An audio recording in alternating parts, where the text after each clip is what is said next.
Vamos a comenzar ahora con la segunda parte del teórico correspondiente a la unidad temática 5, que trata sobre el equilibrio físico de sustancias puras.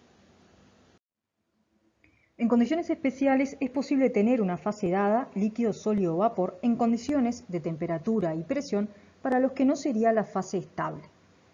Un ejemplo típico es tener un líquido a una temperatura y presión correspondiente a la región del sólido en el diagrama PT. En estos casos estaríamos en presencia de lo que se llama un líquido sobreenfriado y es un ejemplo típico de equilibrio metaestable. Esta situación es fácilmente perturbable y rápidamente podemos llegar a una situación de equilibrio. En ese caso el líquido pasaría rápidamente a estado sólido.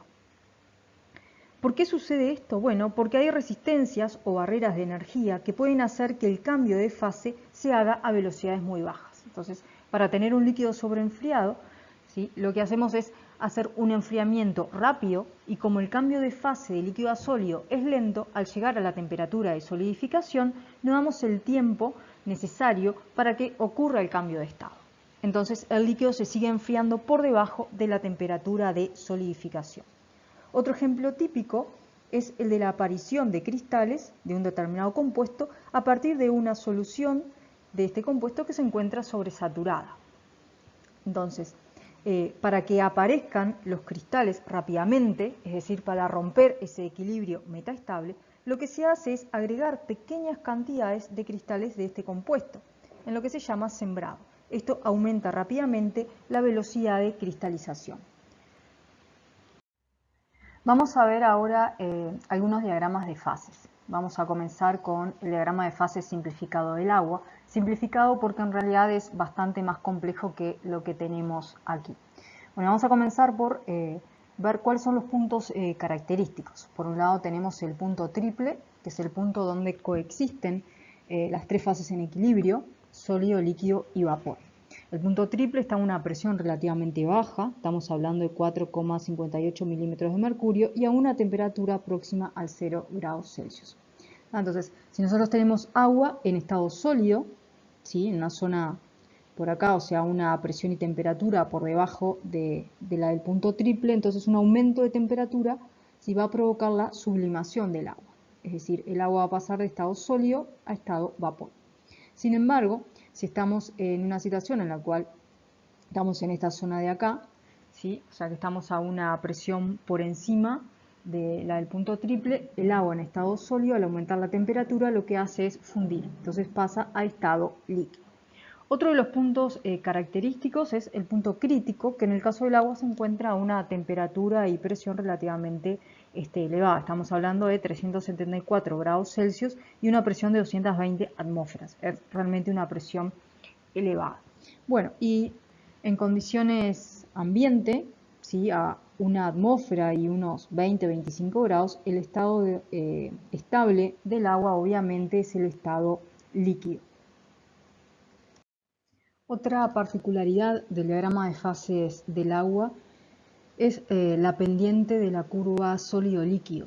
En el caso del agua, la pendiente es negativa y esto se debe a que el volumen molar del agua sólida es mayor al volumen molar del agua líquida.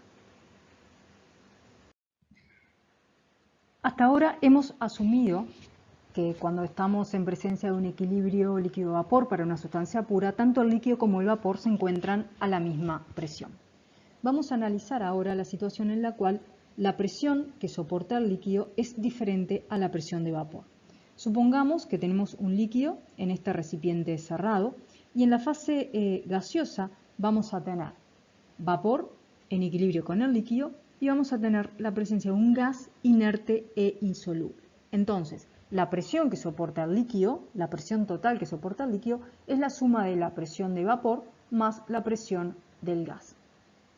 Entonces, si este sistema se encuentra en equilibrio, el potencial químico del vapor en la mezcla gaseosa a una temperatura T y una presión PV debe ser igual al potencial químico del líquido puro a una temperatura T y a una presión P, donde P es la presión total que soporta el líquido y, como dijimos, es la suma de la presión de vapor más la presión del gas. Diferenciando con respecto a la presión y manteniendo la temperatura constante, Aplicando además una de las ecuaciones fundamentales, se puede demostrar que la derivada de la presión de vapor con respecto a la presión total que soporta el líquido a temperatura constante es igual al cociente entre el volumen molar del líquido y el volumen molar del vapor.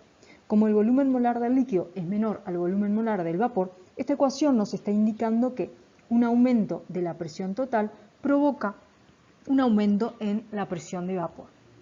Si consideramos además comportamiento ideal para el vapor, llegamos a esta ecuación de acá, en la cual la constante de los gases multiplicado por la temperatura por el logaritmo del cociente entre la presión de vapor y P0 es igual al volumen molar del líquido por la presión total que soporta el líquido menos P0, donde esa P0 es la presión de vapor cuando el líquido y el vapor están a P0.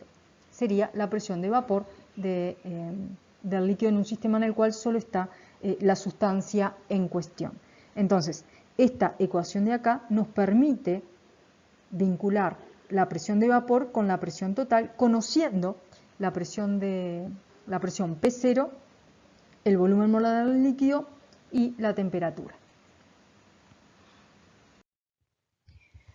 Aquí vamos a ver una de las aplicaciones del diagrama de fases del agua, que es el proceso de liofilización.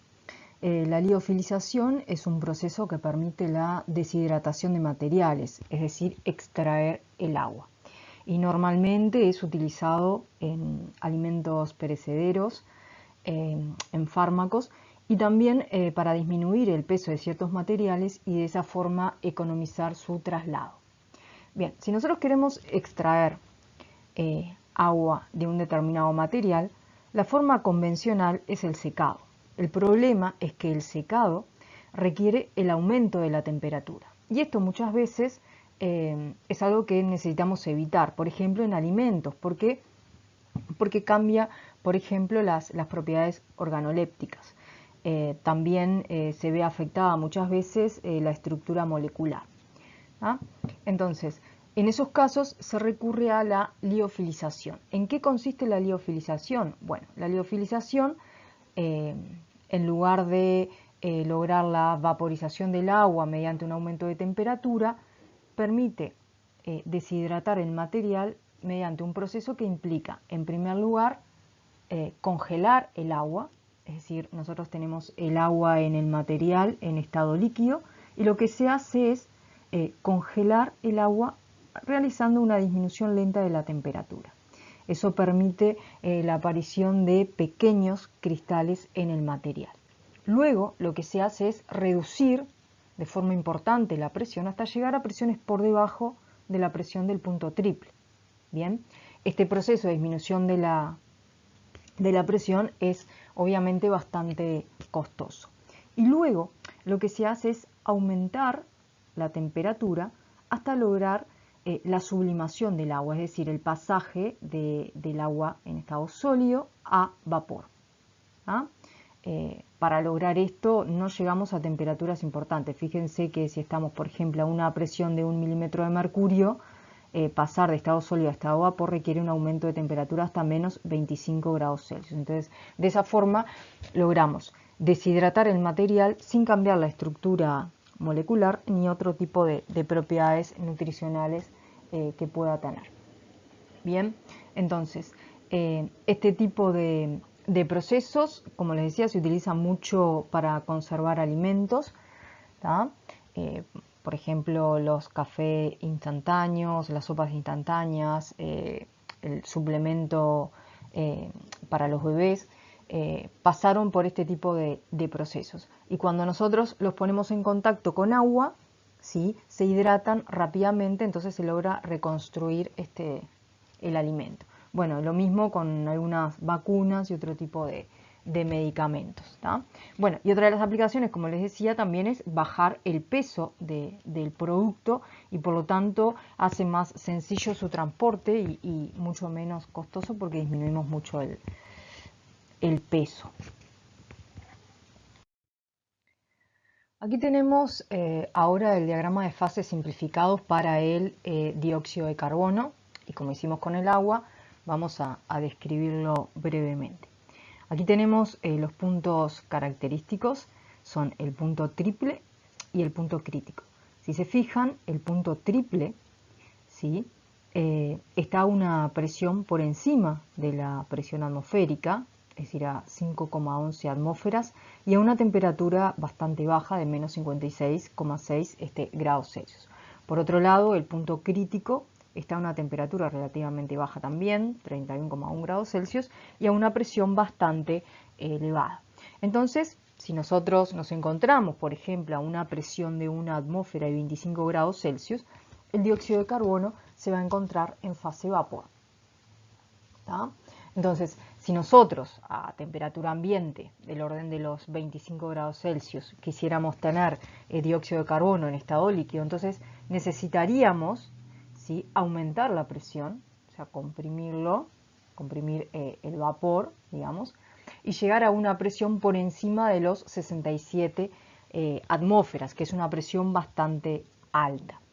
Por otra parte, si nosotros tenemos dióxido de carbono en estado sólido a presión atmosférica, a presión de una atmósfera, ese sólido, ¿sí?, va a sublimar. Al aumentar la temperatura, ¿sí?, el dióxido de carbono sólido sublima y no funde, como sucede, por ejemplo, con el agua. Por eso muchas veces al dióxido de carbono, digamos, en estado sólido se le denomina hielo seco, justamente por esto, porque en lugar de fundir y pasar a estado líquido, sublima y pasa a estado vapor. Esa es una de las aplicaciones que encontramos para el dióxido de carbono. Una de las principales aplicaciones del dióxido de carbono es como fluido supercrítico para realizar extracciones. Recuerden que en la clase pasada vimos que los fluidos supercríticos son aquellas sustancias que se encuentran a una temperatura y presión por encima de las del punto crítico. Es decir, en el caso del dióxido de carbono sería esta zona de acá, por encima de 73 atmósferas y 31 grados Celsius. Entonces, más allá del punto crítico, ¿sí?, no es posible distinguir entre un líquido y un gas. Y por lo tanto, los fluidos supercríticos tienen propiedades tanto del líquido como del gas. Y por eso tienen la posibilidad de difundir como si fuese un gas y a la vez disolver sustancias como si fuese un líquido. Por eso son muy utilizados, y en particular el dióxido de carbono, para realizar extracciones. La extracción con fluidos supercríticos es una técnica de separación. La ventaja que tiene esta técnica, bueno, es por un lado que ese fluido supercrítico tiene la posibilidad de disolver sustancias que están incluidas o disueltas en una determinada matriz, como puede ser la extracción, por ejemplo, de colesterol a partir de la yema de huevo, que sería la matriz.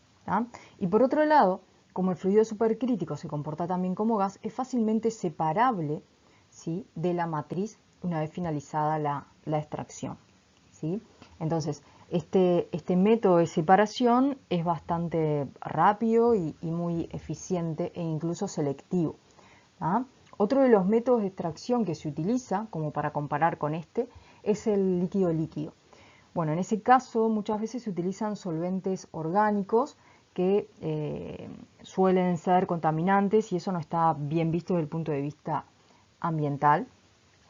Y por otro lado, muchas veces es complicado separar luego el líquido de la matriz a partir de la cual se hizo la extracción. Bien. En las extracciones con fluidos supercríticos, el dióxido de carbono es una de las sustancias más utilizadas. Sin embargo, como el dióxido de carbono es apolar, tiene cierta limitación, digamos, a la extracción de sustancias polares. Entonces, muchas veces lo que se hace es agregar al dióxido de carbono una sustancia polar. De esa forma logramos obtener un fluido de extracción con cierto grado de polaridad. Entonces, nos permite ampliar la posibilidad de utilizarlo a sustancias también polares. Bueno, entonces acá tenemos algunos ejemplos mencionamos ya la extracción de colesterol a partir de yema de huevo, pero el dióxido de carbono también se puede utilizar para extraer nicotina a partir de tabaco, aceite a partir de granos oleaginosos, no sé, fracciones, en el caso de las fracciones pesadas de petróleo se recurre al pentano, que es un hidrocarburo. Los hidrocarburos también son muy utilizados como fluidos supercríticos. También se pueden utilizar alcoholes. Acá tenemos el ejemplo de la extracción de lignina a partir de madera. Ahora vamos a ver brevemente dos situaciones particulares, que son la polimorfía y la alotropía. La polimorfía es la propiedad de una sustancia de presentarse en más de una forma cristalina. Dentro de lo que es la polimorfía podemos encontrar la enantiotropía, en la cual cada forma es estable en un determinado intervalo del diagrama PT, y la monotropía, en la cual una forma cristalina siempre es inestable. A su vez tenemos lo que es la alotropía, que es la propiedad de los elementos de presentarse en diferentes formas independientemente del estado de agregación, y es el caso de la molécula de oxígeno y el ozono. Entonces, supongamos que tenemos un equilibrio entre dos formas cristalinas de una sustancia que pueden ser alfa y beta. Entonces, para esta situación podemos aplicar la ecuación de Clapeyron considerando el equilibrio justamente entre estas dos formas cristalinas. Entonces, en esa ecuación lo que va a aparecer es la variación de entalpía molar para el cambio de forma cristalina de alfa a beta y la variación de volumen molar para justamente esas dos formas cristalinas. Vamos a ver ahora un ejemplo de monotropía. Como dijimos, en el caso de la monotropía, hay una fase que siempre es metaestable y otra fase que es la estable. En el ejemplo que tenemos acá en el diagrama, la fase estable sería la alfa entre A y B, mientras que la fase cristalina beta es la metaestable. Entonces, si hay una transición entre estas fases, siempre ocurre en una sola dirección, es decir, de la forma metaestable beta hacia la forma estable alfa. Veamos ahora un ejemplo de enantiotropía. Como dijimos, en este caso, cada forma cristalina tiene un intervalo definido de estabilidad. En el ejemplo que tenemos aquí en el diagrama, vamos a tener dos formas cristalinas, alfa y beta. La fase cristalina alfa es estable entre A y B. A temperaturas entre el punto B y el punto C, la fase estable es la beta.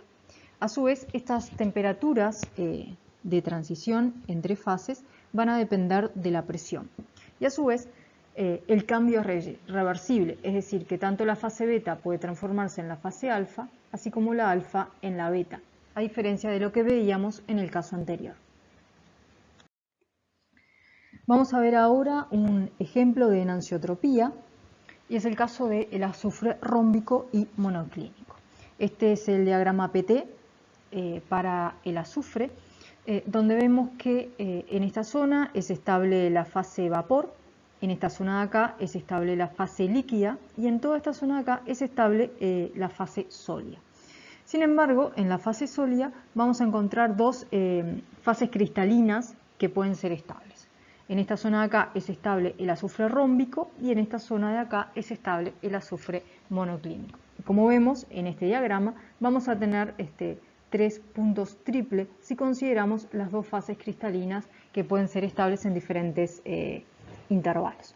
Entonces, si nos encontramos a una presión de una atmósfera y una temperatura de 25 grados Celsius, la fase estable va a ser el azufre rómbico. Entonces, si comenzamos a aumentar la temperatura, vamos a llegar a la temperatura en la cual se da el cambio de fase y el azufre rómbico pasa a azufre monoclínico. En todo este rango de temperaturas, el azufre monoclínico es el estable hasta que llegamos a la temperatura de fusión del azufre a una atmósfera y ahí el azufre monoclínico va a pasar a líquido. Bueno, y acá les muestro el diagrama de fases para el agua más completo que el que vimos hasta el momento. Si se fijan en este diagrama, acá tenemos el punto triple, aquí está el punto crítico, que está aproximadamente a 220 atmósferas. Entonces, esta es la zona donde habitualmente trabajamos y la forma cristalina hielo 1 es el hielo con el cual estamos en contacto normalmente. Lo que podemos ver es que a medida que aumenta la temperatura, empiezan a aparecer diferentes fases cristalinas. Y bueno, esto que sucede con el agua sucede también con muchas otras sustancias. Bueno, ¿y por qué es importante el conocimiento de las diferentes formas cristalinas? Bueno, porque algunos parámetros físico-químicos dependen no solo del estado de agregación, ¿sí?, sino en el caso de sólidos también de la forma cristalina. Algunos de estos parámetros pueden ser la solubilidad, la capacidad calorífica, la conductividad, la tensión superficial. Bueno, son unos cuantos y tienen aquí en la lista algunos de ellos. Entonces, muchas veces, además de conocer el estado de agregación, ¿sí?, es importante saber cuál es la forma cristalina que está presente para poder conocer exactamente el valor de muchos parámetros físico-químicos de las sustancias. Bueno, con esto terminaríamos el teórico de la unidad 5 y bueno, lo próximo que van a ver es la resolución de los ejercicios correspondientes a esta unidad con Angie.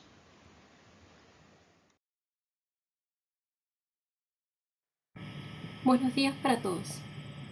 Bueno, entonces empezamos. Esta es la clase de ejercicios para la unidad 5 que estuvieron viendo con Andrea.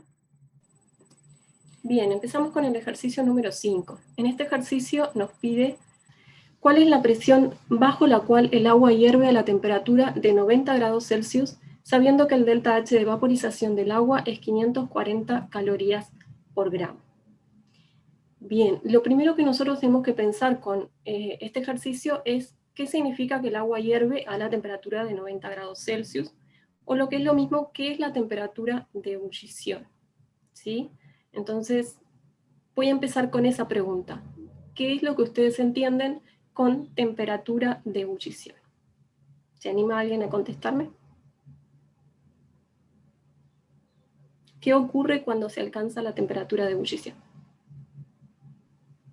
La presión de vapor es igual a la externa, o sea, igual a... Perfecto. Se iguala la presión de vapor con la presión externa, ¿sí? En este caso la presión de vapor del agua. Eso quiere decir que lo que nosotros tenemos que hacer para determinar bajo qué presión está el agua es determinar la presión de vapor a 90 grados Celsius de equilibrio perdón, para el agua.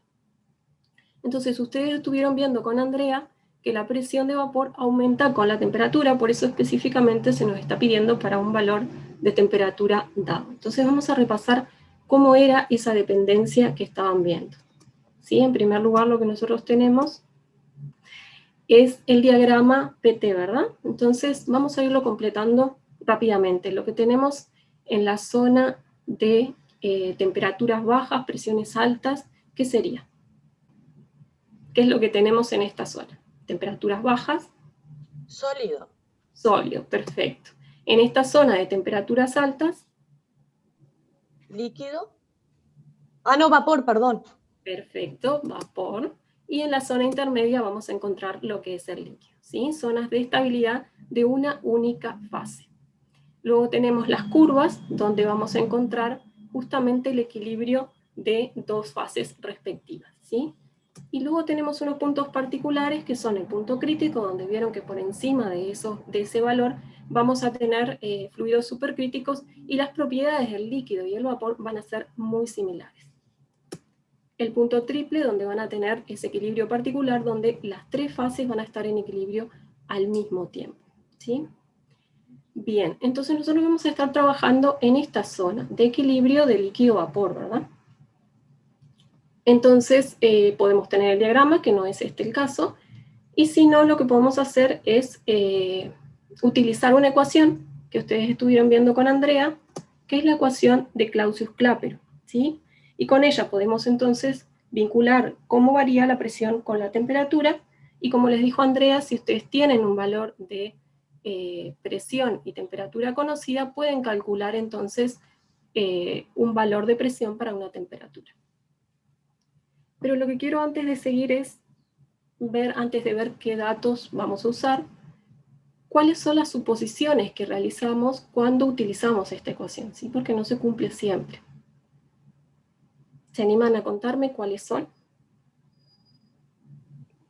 Que estás lejos del punto crítico.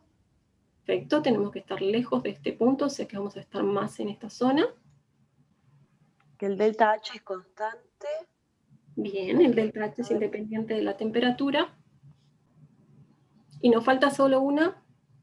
Vamos a presentar la ecuación de base. Nosotros partimos de Clapeyron, ¿sí? Que es la ecuación general que pueden utilizar para cualquiera de los tres equilibrios de fase.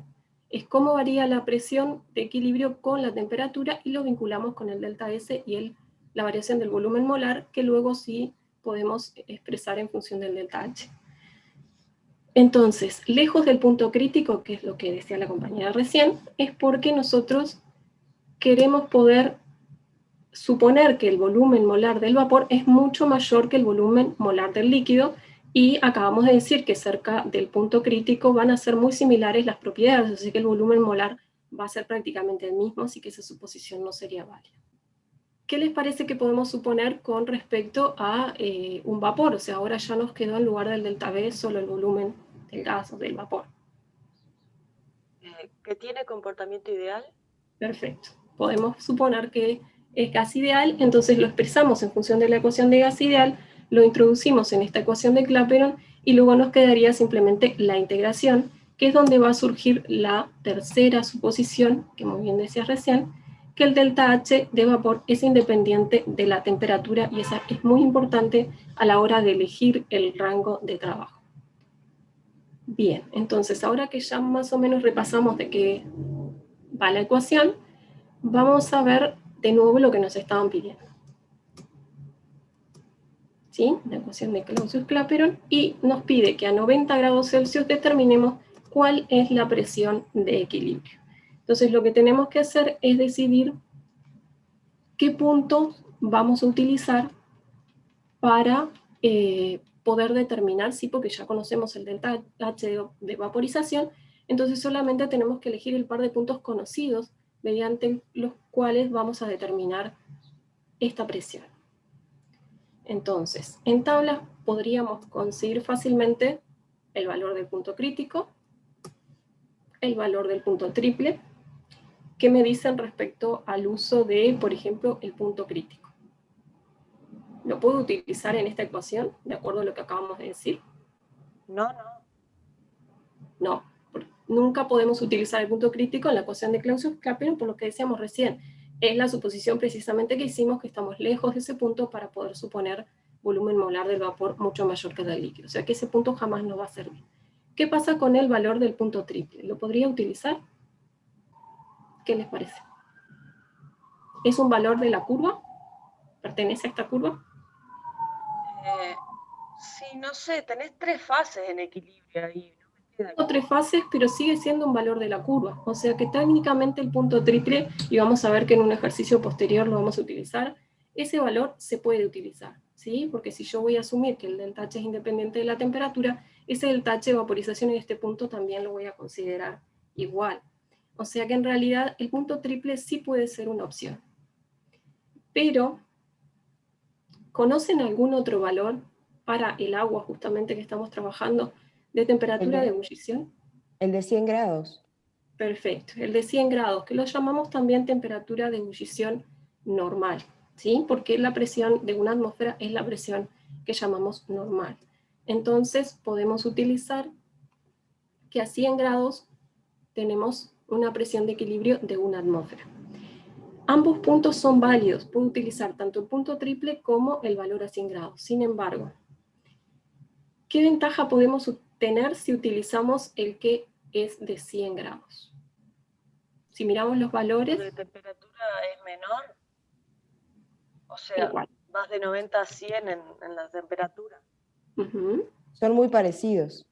Son más cercanos, son muy parecidos. O sea, el rango de valores de temperatura que estoy utilizando es menor cuando utilizo 100 grados, ¿sí? Voy a suponer delta H independiente de la temperatura en un rango, y va a ser en este caso entre 90 y 100.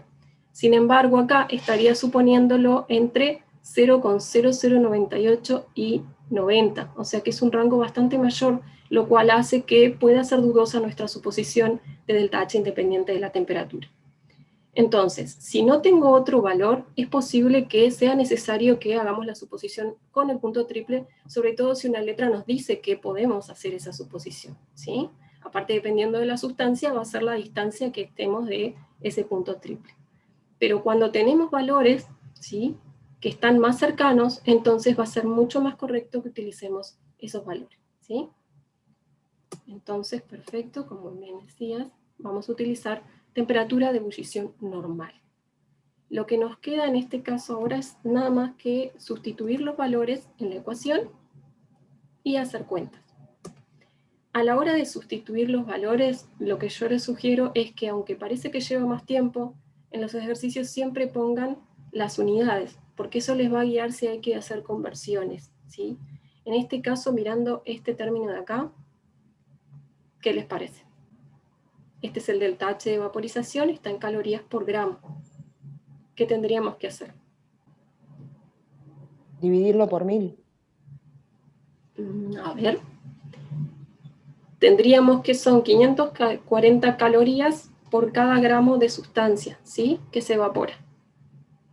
Entonces tenemos que ver cuántos gramos corresponden a un mol para poder pasarlo a cuántas calorías por mol, ¿verdad? Lo cual pueden hacer si quieren con una regla de 3. Entonces lo que necesitamos es, ¿qué valor nos dice cuántos gramos tenemos por cada mol? Peso molecular. Perfecto, peso molecular, ¿sí? Para el agua 18 gramos por mol. Este es un valor que ustedes trabajan con material, así que seguramente siempre lo tienen a mano, y si no, muchas veces lo recordamos, así que lo podemos utilizar. Bien, entonces estaríamos en condiciones, en teoría, de poder hacer la cuenta y calcular la presión de equilibrio a 90 grados Celsius. Nos estaría dando 0,0043 atmósferas. Vamos a mirar en el diagrama. Mirando los valores que tenemos en el diagrama, ¿qué les parece este valor para una temperatura de 90 grados Celsius? No corresponde. No corresponde, ¿verdad? No es coherente. ¿Por qué? Porque es menor a lo que es el valor de punto triple, sin embargo nosotros tenemos una temperatura que es mayor al punto de triple, ¿sí? Y tenemos que siempre la temperatura y la presión, una aumenta y la otra también lo hace. Entonces, este valor no es coherente, ¿sí? Es una cosa que nosotros siempre tenemos que hacer cuando estamos resolviendo ejercicios, analizar el resultado final, porque eso nos va a alertar si hay algo un error de cuentas o algún problema en el proceso de resolución. Si miran de nuevo los cálculos que hicimos, ¿qué les parece que puede haber en esta ecuación que pasamos por alto? Las unidades de la temperatura. Las unidades de la temperatura. Siempre que utilicen Clausius-Clapeyron, van a tener que utilizar en realidad Kelvin, ¿sí? Están diciendo que el logaritmo de la presión es lineal contra el inverso de la temperatura, ¿sí? Pero matemáticamente, si yo tengo que algo es lineal contra 1 sobre t, no va a ser lineal contra 1 sobre t menos algo o t más algo, ¿sí? Si sumo en el denominador se pierde la linealidad. Entonces, esta ecuación fue deducida para Kelvin, y siempre van a tener que utilizarlos. Les va a ayudar para darse cuenta cuando escriben las unidades, probablemente ya les alerte cuando escribieron el grado Celsius. La otra cosa, como vimos acá, que analicemos si es coherente el valor del resultado. No siempre va a ser incoherente aunque tengan mal las unidades, así que traten de estar pendientes de que las unidades sean Kelvin cuando utilizan Clausius-Clapeyron. Vamos a hacer ahora sí la cuenta de nuevo, utilizando Kelvin. Y encontramos una presión de 0,697 atmósferas, y ahora sí, esta presión está cercana a 1 y por debajo, o sea que es coherente que sea la presión de equilibrio para 90 grados Celsius. Bien, ¿dudas hasta acá? ¿No? Pasamos entonces al siguiente ejercicio. Desde el ejercicio 8, tenemos que debajo del punto triple, la presión de vapor del CO2 sólido se puede expresar por la siguiente relación. El delta H de fusión nos lo dan y nos piden calcular la presión de vapor del CO2 líquido a 0 grados suponiendo el delta H independiente de la temperatura. Entonces vamos a empezar por ver lo que nos pide. Nos está pidiendo calcular una presión de vapor de equilibrio, en este caso para CO2, a una temperatura determinada, suponiendo delta H independiente de la temperatura. O sea que en realidad estamos en una situación muy similar a lo que fue el ejercicio anterior, ¿verdad? Planteamos el diagrama de equilibrio, este sería para el CO2, ya lo vieron con Andrea también, y lo que se nos pide es a una determinada temperatura determinar la presión de equilibrio, ¿sí? O sea que nuevamente podemos decir bien, nos dijeron que el delta H es independiente de la temperatura, podemos entonces suponer lejos del punto crítico, y de hecho vemos que lo es, y gas ideal, ¿sí? Sin embargo, la diferencia es que acá el delta H de vaporización no es dato, ¿sí? Entonces lo que vamos a hacer es tratar de ver cuáles son los datos que tengo y cómo los puedo relacionar con lo que se me está pidiendo. O sea, cómo puedo sacar a partir de estos datos el delta H de vaporización. Entonces, primer dato, tenemos la ecuación, ¿sí?, que corresponde a esta curva, ¿verdad? Porque nos dice que es la presión de vapor en equilibrio con el sólido. Y a su vez tenemos el delta H de fusión, que corresponde entonces al equilibrio sólido-líquido. Entonces, primero que nada, si tenemos el equilibrio sólido-vapor, en esta ecuación, ¿qué es lo que podemos sacar de esta pendiente?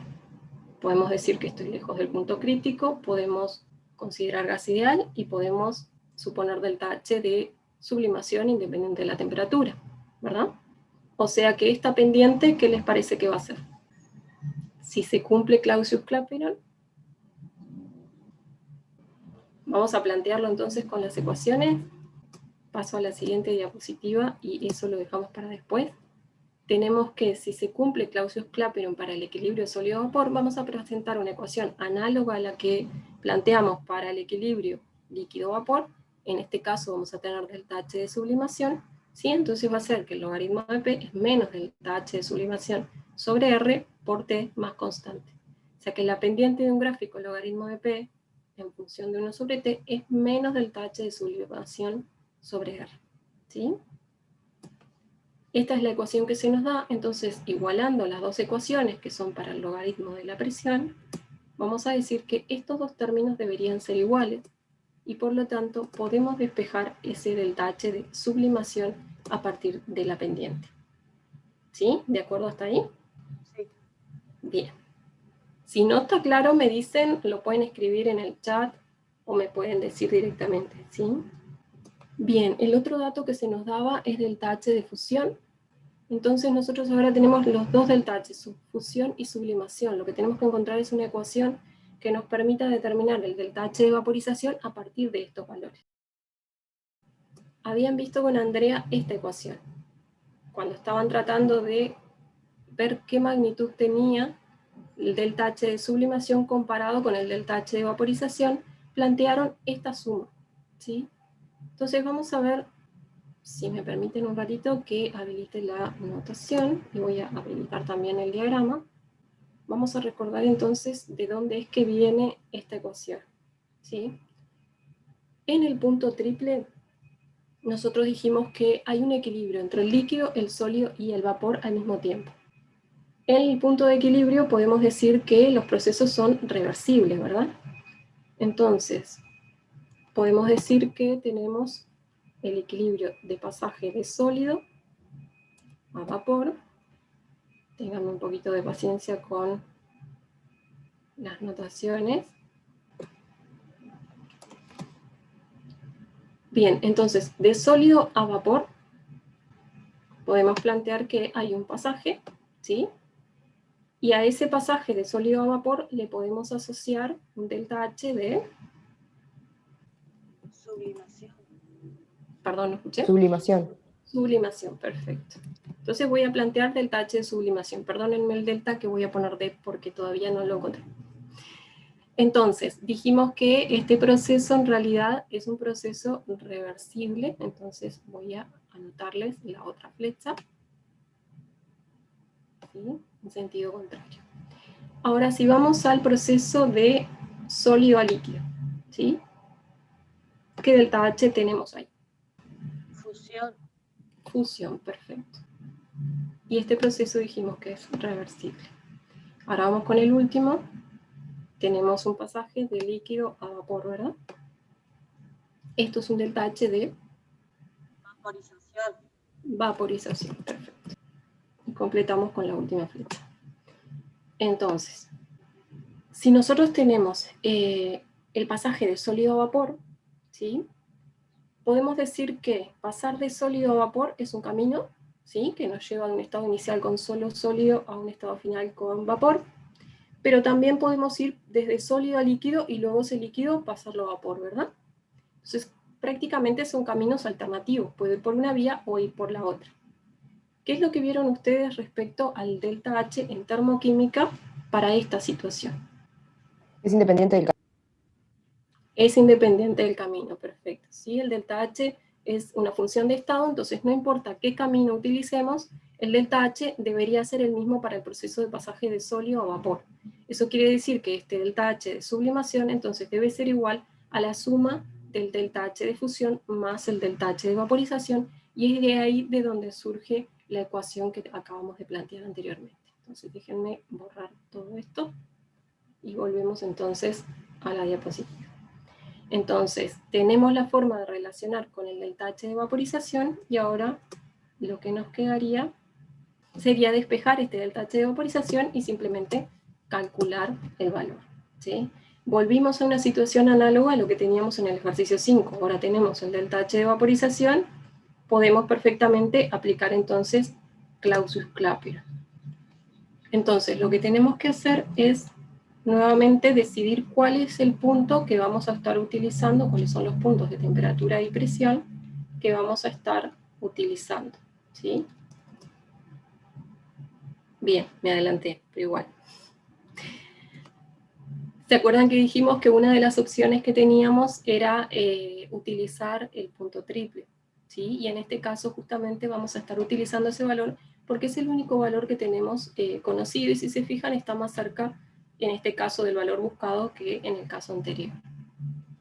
Nuevamente las mismas consideraciones, en este caso no hay conversiones, pero las unidades nos lo van a decir, y utilizamos Kelvin para hacer la cuenta. Tenemos un valor de 38,4 atmósferas, ¿sí? Y estábamos buscando, aunque quedó un poquito corrido, el valor de presión correspondiente a 0 grados. O sea que tenemos un valor coherente porque tenemos 38,4, que es superior al valor del punto triple, ¿sí? Un punto triple que tiene una presión bastante mayor de la que vimos para el agua, y además es menor que el de punto crítico. ¿Dudas de cómo procedimos por acá? Bien, vamos entonces con el siguiente ejercicio. En este caso estamos con el ejercicio número 9. Tenemos para cierto fin que se precisa reducir el contenido de vapor de agua de 1000 litros de aire, que fueron medidos a ppn, a menos de 5 miligramos. Lo que se nos pregunta es si esto se puede lograr enfriando el aire a menos 79 grados en un recipiente a volumen constante conteniendo nieve carbónica. A la parte de nieve carbónica no le den mucha importancia, es simplemente el método que se utilizó para llegar a la temperatura de menos 79 grados Celsius. Nos dice además que podemos utilizar los datos de tabla que consideremos necesarios, así que lo que vamos a ver es, bueno, cómo podríamos resolver esto y qué datos entonces vamos a necesitar. Lo primero que nosotros tenemos que ver es si estamos de acuerdo con que reducir la temperatura puede ayudarnos a reducir la cantidad de vapor de agua. Primero vamos a ver más o menos qué es lo que tenemos. Un recipiente, volumen constante, donde tenemos adentro aire que tiene cierta cantidad de vapor de agua, como normalmente lo tiene, ¿sí? Entonces la idea es, voy a bajar la temperatura. ¿Están de acuerdo que bajar la temperatura va a hacer que disminuya la cantidad que tenemos de vapor, ¿sí?, de agua en este sistema? Sí, porque va a condensar. Bien, planteas que va a condensar, está bien. Voy a intentar, ténganme paciencia con esto, pero les voy a mandar una encuesta para que todos participen en la respuesta a esta opción, ¿sí? Lo que quiero que me digan es qué esperan que ocurran al bajar la temperatura, ¿sí? ¿Pueden ver la encuesta? Sí, se ve. Bien. Entonces, no se preocupen, esto es totalmente anónimo, o sea que pueden responderla. Yo no es mi intención saber qué marca cada uno, sino ver si se está entendiendo y poder que participemos todos en la respuesta, ¿sí? Bien, entonces vamos a ver si realmente puede condensar parte del vapor, puede solidificar parte del vapor, o no ocurre nada, en cuyo caso esta opción no sería válida, ¿sí? Bueno, me quedan 4 personas que se abstienen de votar. Está bien, vamos a continuar entonces, así no demoramos demasiado la clase. Vamos a finalizar y les voy a compartir lo que son los resultados. ¿Sí? Un 48% me está diciendo que condensa parte del vapor, un 52% me dice que solidifica parte del mismo, y por suerte 0% me está respondiendo que no ocurre nada. Y digo por suerte porque si no me estaría preocupando, porque todo lo que hablamos hasta ahora habla de que lo que ocurriría si disminuimos la temperatura, bien, es que siempre está disminuyendo, ¿sí? Si tenemos un equilibrio con vapor, tanto que estemos por acá o estemos por acá, si bajamos la temperatura, esperamos que baje la presión, ¿sí? Que lo veíamos en Clapeyron. La presión depende de la temperatura, y con tanto delta S como delta V son positivos, vamos a tener que, al disminuir la presión, al disminuir la temperatura, siempre va a disminuir la presión de equilibrio, por lo tanto, la cantidad de vapor en este recipiente cerrado va a ser menor, ¿sí? La pregunta es si es correcta la respuesta del 48% de que lo que va a pasar es que condensa, o es correcta la respuesta del resto de que en realidad va a pasar al estado sólido. En realidad, en principio, si hablamos solamente de disminuir la temperatura, que es la pregunta que yo les hice, es correcta la respuesta de los dos. ¿Sí? Puede solidificar como puede condensar. Pero si hablamos de menos 79 específicamente, entonces una sola de las dos respuestas va a ser correcta. O sea que la respuesta de todos fue correcta, pero para ahora sí, si lo afinamos un poquito más y decimos, bueno, pero vamos a bajar a menos 79, entonces una sola de esas dos opciones va a ser correcta. ¿Qué es lo que determina cuál de las dos es la que va a ocurrir? La temperatura. ¿De quién? ¿La temperatura final, decís? Sí. Bien, correcto, la temperatura final, y además esa temperatura final, cuando la vayas a ubicar en el diagrama, vas a buscar una presión. Va a quedar en la parte del sólido, sí, a una presión que esté por arriba de ese, de la gráfica. Podría quedar acá, ustedes quizás vean un valor negativo muy bajo y dicen, bien, debe estar por acá. Es una posibilidad. La otra posibilidad es que esté por acá. Recuerden que este punto en realidad depende de la sustancia con la que estamos trabajando, ¿sí? En este caso en realidad es vapor de agua, y ya lo estuvimos viendo en el ejercicio anterior, pero justamente, ¿qué es lo que tengo que conocer para decidir si lo que ocurre es uno o lo otro? Lo que tengo que ver es si estoy en esta zona o estoy en esta, que es lo que les marcaba recién.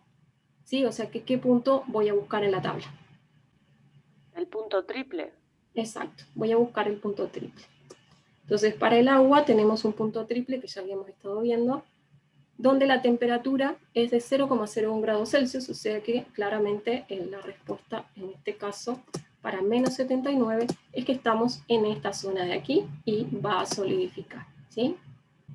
Bien, ahora que determinamos entonces en qué zona estamos trabajando, podemos decir cuál es la ecuación que se va a cumplir, ¿sí? Vamos a tener Clausius-Clapeyron, pero en este caso lo que vamos a tener va a ser la pendiente relacionada con el delta H de sublimación. O sea que eso nos dice nuevamente qué es lo que vamos a buscar en tabla. Vamos a buscar el delta H de sublimación. ¿Qué otra cosa nos está faltando? ¿Otro punto de referencia? Otro punto de referencia. ¿Cuál usaría? ¿El punto triple? El punto triple, correcto. Les marqué algunos otros puntos, estoy pensando que realmente esto ya se los había preguntado, así que no se los voy a preguntar de nuevo.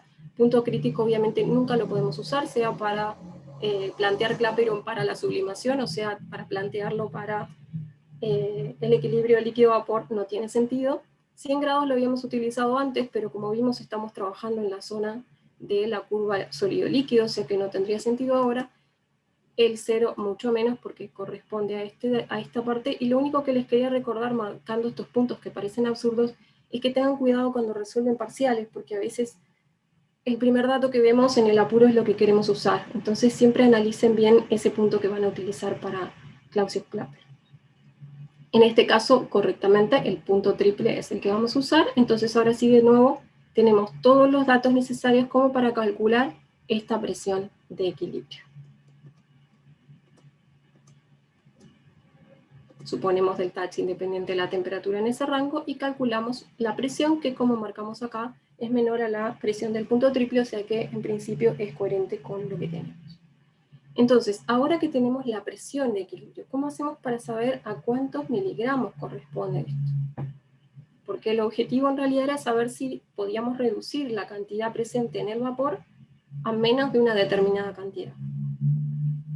Si yo sé la presión de equilibrio, en este caso el vapor de agua, ¿sí? ¿Cómo puedo calcular, por ejemplo, los moles que representan? ¿Gas ideal? Gas ideal, perfecto. Entonces vamos a considerar que el vapor se comporta como gas ideal, algo que ya habíamos hecho cuando planteamos Clausius-Clapeyron, y vamos a determinar el número de moles como P por B sobre RT. Entonces la pregunta ahora sería, ¿cuál es el volumen que vamos a utilizar? ¿No? 5 mililitros sería. No. No, les decía 5 miligramos son la cantidad de vapor a la que quiero llegar en el sistema, que todavía continúa como vapor, menos de 5 miligramos. Pero les dice que el volumen fue medido a PTN y es de 1000 litros. Entonces ese es el volumen que vamos a utilizar. ¿Por qué? Porque es un recipiente que está a volumen constante. Entonces si fue medido en determinadas condiciones como 1000, entonces va a seguir siendo 1000. Por ese lado no hay problema. Después lo otro que tenemos es responder a qué valor de temperatura voy a utilizar. ¿Les parece mejor si les planteo una encuesta? ¿Votan rápidamente? Sí, sí. Pregunta 2, entonces les voy a dar unas opciones y quiero que ustedes simplemente rápidamente marquen cuál les parece más correcta y así luego planteamos el cálculo. Bueno, tenemos un 76% de personas que votaron, capaz que no les gusta el sistema de votación, pero es una forma de poderlos consultar a todos y ir viendo si se está entendiendo. Entonces lo voy a terminar por acá, si no les hago esperar demasiado. Lo que tenemos, de acuerdo a lo que estoy viendo, es que tenemos votación para las 3 opciones y está ganando la opción B con 194 Kelvin. ¿Se animan a decirme los que votaron?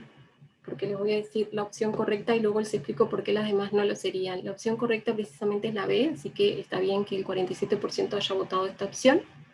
Los que votaron esta opción, ¿se animan a contarme por qué? ¿Alguno de ustedes? ¿Por qué Primero eligieron? porque tiene que ser en Kelvin Perfecto. y porque corresponde a menos 79 Celsius pasado a Kelvin, Está, que es perfecto. mi temperatura final. Y es la temperatura final en el sistema, correcto. Sí, les hice esta pregunta precisamente porque son errores comunes, ¿sí? Nos puede confundir ese PTN que tenemos ahí, que se utiliza mucho, pero de repente no lo hemos visto tanto en los ejercicios o no estamos tan acostumbrados, entonces es bueno aclararlo. PTN en realidad se utilizó solo para medir lo que es el volumen, ¿sí? Es muy común que el volumen de los gases se exprese en esas condiciones, pero en esas condiciones solamente se hizo la medida del volumen. En cambio, mi sistema está a menos 79 grados Celsius, y es esa temperatura, ¿sí? Y la presión que calculamos lo que determina en ese sistema cerrado cuántos moles de agua me van a dar esa presión a esa temperatura, ¿sí? Entonces, la realidad es que aunque el volumen que vamos a usar fue medido a PTN, no importa, porque ese volumen se permaneció constante y la presión y la temperatura que tengo en mi sistema son 415 por 10 a la menos 4 milímetros y menos 79 grados Celsius. O sea que el 273 en este caso no lo voy a utilizar para nada, ¿sí? Podría tener que utilizarlo en otro ejercicio dependiendo de lo que me pregunten, pero en este caso no, porque lo que me está preguntando es la cantidad de moles. Como dijimos, se corresponde a la presión y temperatura que tengo en el sistema. Entonces, y la última parte es lo que bien decías, que en realidad tenemos que pasarlo a Kelvin como dijimos anteriormente, ¿sí? Y eso traten de dejárselo bien anotado, muy claro, porque es un error común en la distracción, en el apuro, y nos descuenta puntos. Entonces ahora vamos a continuar con el cálculo, simplemente con los valores que dijimos, y tenemos que hacer una conversión, ¿verdad? Porque tenemos esta presión en milímetros de mercurio y pusimos el R en litro atmósfera. Pueden poner también el R en milímetros de mercurio, si se lo acuerdan, si lo tienen anotados, pero lo importante es que las unidades sean coherentes. En este caso elegimos convertir, entonces dividiendo por los milímetros por cada atmósfera, y obtenemos ese número de moles. ¿Qué nos falta hacer ahora? Para partir de este número de moles, obtener cuántos miligramos. Como pasó a masa a partir de moles. Multiplico por la masa molar. Perfecto, utilizamos la masa molar, en este caso era agua, bien conocido, 18 gramos por mol, y obtenemos entonces un valor que está por debajo de los 5 miligramos. Entonces la respuesta al ejercicio es sí, es suficiente con bajar a menos 79 grados Celsius la temperatura para disminuir a menos de 5 miligramos la cantidad de agua en el estado vapor, ¿sí? Porque pasa a estado sólido, ¿sí?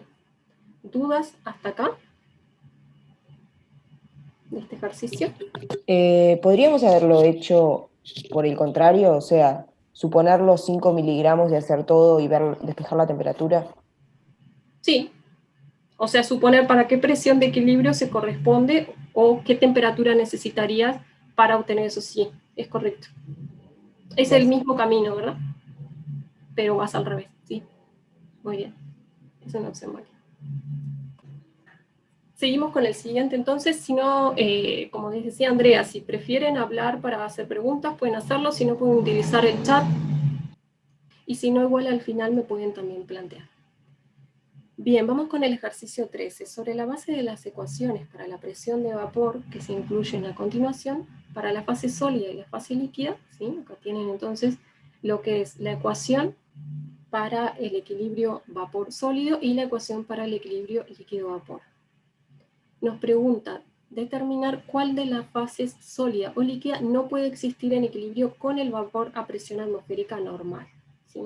Entonces, presión atmosférica normal, dijimos que era ¿cuánto? Una atmósfera. Una atmósfera, perfecto. Entonces vamos a ver para la presión de una atmósfera cuál de las dos fases no puede existir, lo cual implica determinar cuál de los dos equilibrios es el que se va a dar, ¿sí?, a la presión de una atmósfera. Entonces, tenemos esta ecuación para esta zona y tenemos esta otra ecuación en azul para esta zona, ¿verdad? Entonces, para poder responder a la pregunta, ¿qué dato voy a necesitar? Tengo que saber si estoy acá o estoy acá. Y en este ejercicio también hay dos caminos. De hecho, en todos los ejercicios hay muchos caminos. Yo voy a ver uno. Si quieren plantear otro, lo pueden hacer. Y si no, lo voy a dejar para no entreverarnos. Si tenemos que definir si estoy en esta situación o estoy en esta, es parecido a lo que estábamos viendo en el otro ejercicio. Teníamos que ver si estoy en una zona o estoy en la otra, ¿verdad?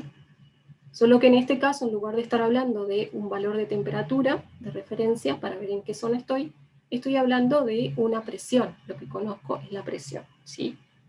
Entonces yo lo que necesito saber es dónde voy a ubicar esta presión de una atmósfera en mi diagrama.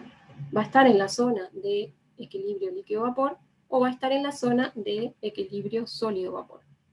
¿Sí? ¿Qué necesito conocer entonces nuevamente? Para poder determinar en qué zona estoy.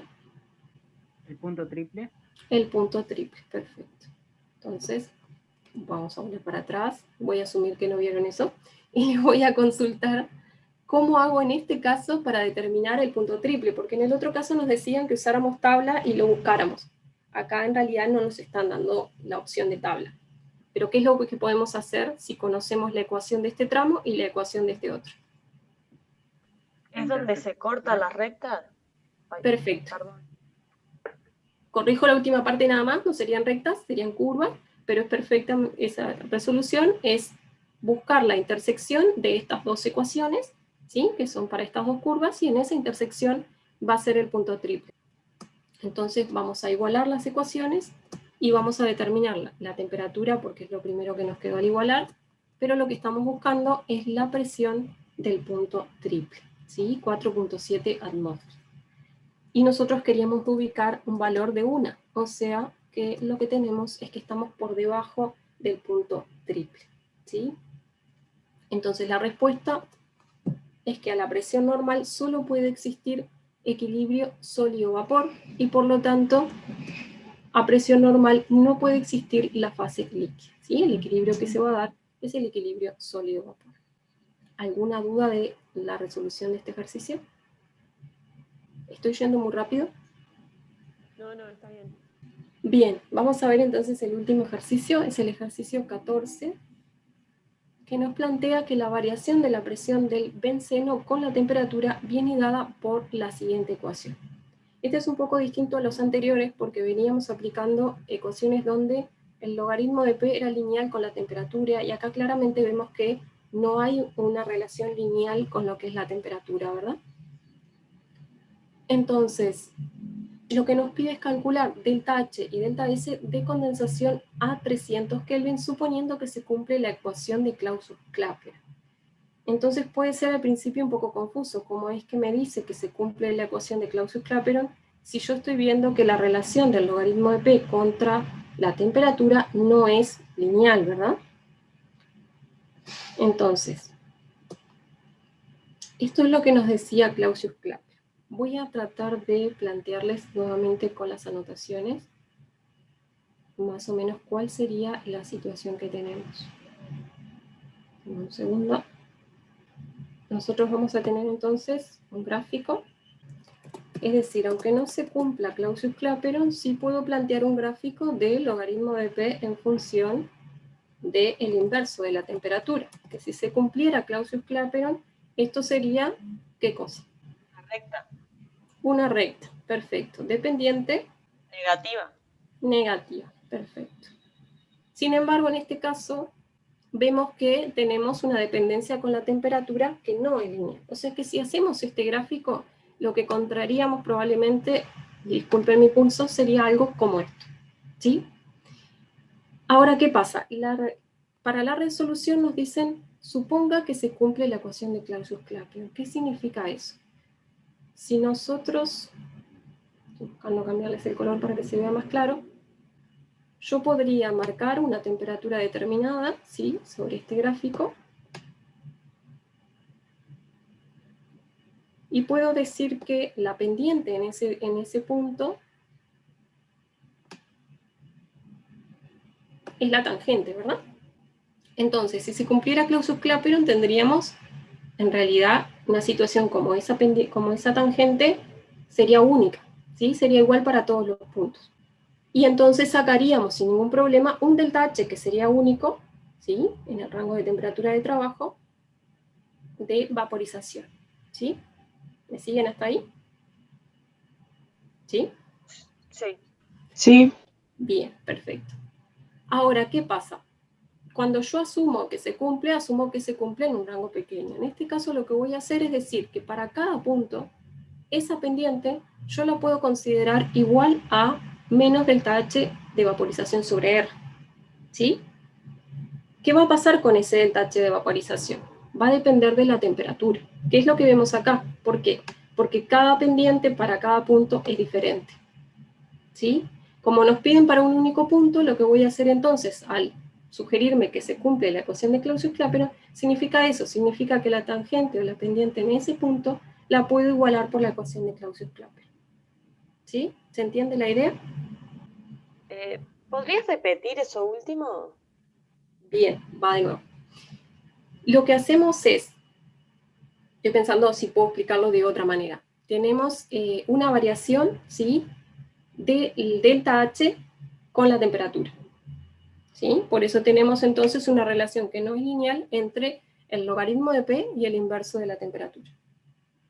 Cuando nos dicen que supongamos válido el cumplimiento de la ecuación de Clausius-Clapeyron, significa que yo voy a asumir que la pendiente en cada punto la puedo vincular con la ecuación de Clausius-Clapeyron, que me dice que es igual al menos delta H de vaporización sobre R, ¿sí? Pero ese delta H no va a ser independiente de la temperatura, sino que va a cambiar para cada punto de la gráfica. Digamos que lo que estoy asumiendo en cada punto es el cumplimiento de Clausius-Clapeyron, porque si ustedes supusieran Clausius-Clapeyron es lo que les decía antes. Esta recta, ¿ustedes ven el cursor ahí? Sí, se ve. Sí, bien. Esta recta sería única, ¿verdad? Dijimos. O sea que yo asumo el cumplimiento en este punto y asumo que esto se va a cumplir para todos los puntos. ¿Estamos de acuerdo ahí? Asumo que esta recta me describe a todos los puntos. No es el caso, pero eso es lo que yo asumo en ese punto único. Después voy a otro punto y asumo lo mismo, ¿sí? Entonces, a partir de esa suposición, yo lo que hago es sacar un delta H. Lo que vamos a ver ahora cuando lo saquemos haciendo esa suposición es que ese delta H precisamente va a depender de la temperatura, y eso es coherente con lo que estamos viendo. Las tangentes en cada punto van a estar cambiando con la temperatura, ¿sí? Hacemos la resolución y luego vuelvo a explicar si no se entendió hasta ahora o le pedimos a Andrea si se le ocurre otra forma. El único detalle con esto, déjenme borrar las anotaciones así no nos estorban, es como que me valgo de la ecuación de Clausius-Clapeyron para determinar el delta H de vaporización. Y utilizo, por supuesto, la ecuación que me están dando. O sea, yo sé que esto se cumple. Alguien determinó que el logaritmo de P, en función de la temperatura, tiene esta forma matemática. Entonces, voy a plantear Clausius-Clapeyron. En este caso, elegí dejarles la misma opción de ecuación que utilizaron en la resolución que después les voy a subir, ¿sí? Entonces está planteado, como lo vieron con Andrea, la derivada del logaritmo de P con respecto a T. Entonces, lo que voy a hacer es derivar la ecuación que tengo para obtener cuál es la forma matemática de esta derivada, ¿sí? Y luego entonces igualar la predicción de Clausius-Clapeyron con la forma matemática que yo tengo. De esa forma entonces lo que hago es igualar. Lo que debería obtener con esta ecuación va a ser un delta H, que como vemos va a depender de la temperatura.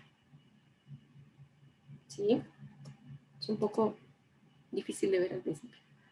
Entonces, el delta H de vaporización va a ser de esta forma, ¿sí? Multiplicando estos dos casos por R, acá lo único que hicimos fue despejar, y lo vamos a calcular para 300 Kelvin. O sea, como vemos acá, para cada valor de temperatura, vamos a tener un delta H de vaporización que va a ser diferente y dependiendo de este valor de temperatura. ¿Sí? Díganme qué es lo que no se entiende, si es que hay algo que no se entiende. Pregunto de otra forma, ¿se entendió ahora? Sí, se entendió perfecto. Sí, bueno, muchas gracias. Bueno, tenemos delta H de vaporización para 300 Kelvin. Nos pide calcular delta S también. Es de condensación, vamos a dejar eso para después, pero ¿cómo puedo obtener delta S de vaporización a partir de un delta H de vaporización? Esto lo vieron con Andrea también. ¿Se acuerdan? Proceso, estamos siempre en valores de equilibrio, o sea que el proceso es reversible, y por lo tanto el delta S... ¿El delta S no es delta H sobre T? Perfecto. Cuando el proceso es reversible, como estamos en equilibrio, eso es válido, entonces va a ser igual al delta H sobre la temperatura. Lo calculamos de esa forma y ahora sí, nos pide condensación, no vaporización. ¿Sí? Siempre recuerden que Clausius-Clapeyron, tal cual lo planteamos hasta ahora, es para el sentido de hacia el vapor. Entonces, ¿cómo calculo delta H y delta S de condensación si tengo el de vaporización? ¿Cómo es el proceso con respecto a este? Vaporización. ¿No es el inverso nomás? Es el inverso. Sí, en realidad es el proceso inverso, correcto. Sí, voy a pasar en un caso vaporización, pasó de líquido a vapor, y en el caso de condensación pasó de vapor a líquido. O sea que es el proceso inverso y por lo tanto el signo opuesto. ¿Sí? Simplemente le cambio el signo y ya obtengo el delta H y el delta S de condensación. Bien. ¿Dudas de todo lo que vimos acá? ¿No? Pueden escribir. Sí. Ay, perdón. Yo tengo una duda cuando determinaste el delta H de vaporización. ¿Eso que aparece ahí ya estaba despejado de aquello en el cual te aparecía la temperatura del cubo? Perdón, no escuché. ¿Viste cuando calculaste el delta H de vaporización? Sí. Eso R por 3229. Acá. Ahí va. ¿Esa expresión la obtuviste a partir de esa donde aparece t al cubo y t al cuadrado? Sí, correcto. Este t al cuadrado, o sea, multiplicas por t cuadrado, se te irían entonces, te queda solamente dividido sobre t. Y luego lo que haces es pasar el r multiplicando en ambos términos. Gracias, porque me había perdido en esa parte, no. Sí, perdón, capaz que fui muy rápido. No, gracias. Bien. ¿Alguna otra duda? Bueno, cualquier cosa pueden plantear dudas en el foro. Si ahora tienen más dudas, pueden escribirlas en el chat. Pueden preguntar, un rato más voy a estar. Si no, esto sería todo hasta acá. El lunes van a tener clases con Leopoldo, van a empezar con la unidad 6, y cuando lleguen a la parte de ejercicios, que creo que sería en el siguiente lunes, van a estar viendo ejercicios conmigo nuevamente. Bien, gracias entonces por contestar las preguntas y por prestar atención en la clase.